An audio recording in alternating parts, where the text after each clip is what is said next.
Assalamualaikum warahmatullahi wabarakatuh. Perkenalkan, nama saya Nadia Uli Asti dengan NIM 241101160113 dari Prodi Kesehatan Masyarakat kelas 2024A.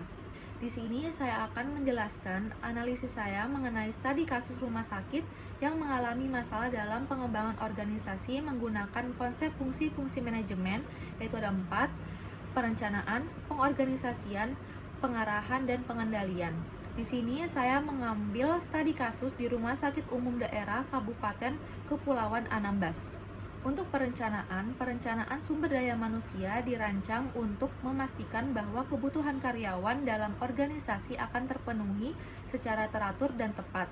Namun pada kenyataannya, SDM yang ada di RSUD Kabupaten Kepulauan Anambas masih kekurangan tenaga medis sehingga kontribusinya terhadap organisasi dipengaruhi oleh perencanaan itu sendiri.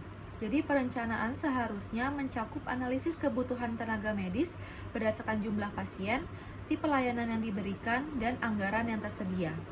Rumah sakit perlu merencanakan pelatihan dan pengembangan karir agar SDM bisa beradaptasi dengan tuntutan zaman. Pengorganisasian. Struktur organisasi rumah sakit tidak sepenuhnya mendukung alur kerja yang efisien.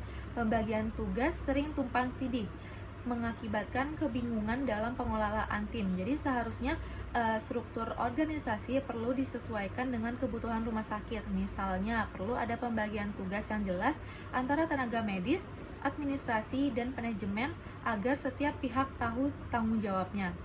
Tim harusnya dibentuk secara fungsional dengan tugas yang terorganisir dengan baik. Pengarahan. Kurangnya pengarahan terhadap staf menyebabkan ketidaksesuaian antara tujuan rumah sakit dan pelaksanaan tugas sehari-hari. Jadi, pimpinan rumah sakit harus memberikan pengarahan yang jelas mengenai visi dan misi rumah sakit. Pengarahan ini juga mencakup bagaimana staf harus berperilaku dalam memberikan layanan medis, serta meningkatkan komunikasi antar staf medis dan administrasi. Pengendalian kinerja tidak dilakukan secara efektif. Tanpa pengendalian yang baik, kualitas pelayanan menjadi tidak terpantau dengan baik. Jadi rumah sakit perlu memiliki sistem pemantauan kinerja yang efektif, seperti evaluasi kinerja tahunan dan feedback langsung dari pasien.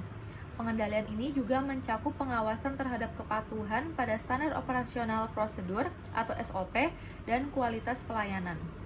Dari analisis tadi, saya memberikan rekomendasi solusi, yaitu untuk mengatasi masalah di Rumah Sakit Umum Daerah Kabupaten Kepulauan Anambas, perlu dilakukan perbaikan menyeluruh dalam penerapan fungsi manajemen.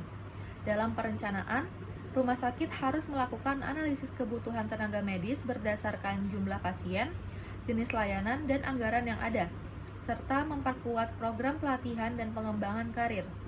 Kolaborasi dengan institusi pendidikan medis juga penting untuk memenuhi kebutuhan tenaga medis jangka panjang.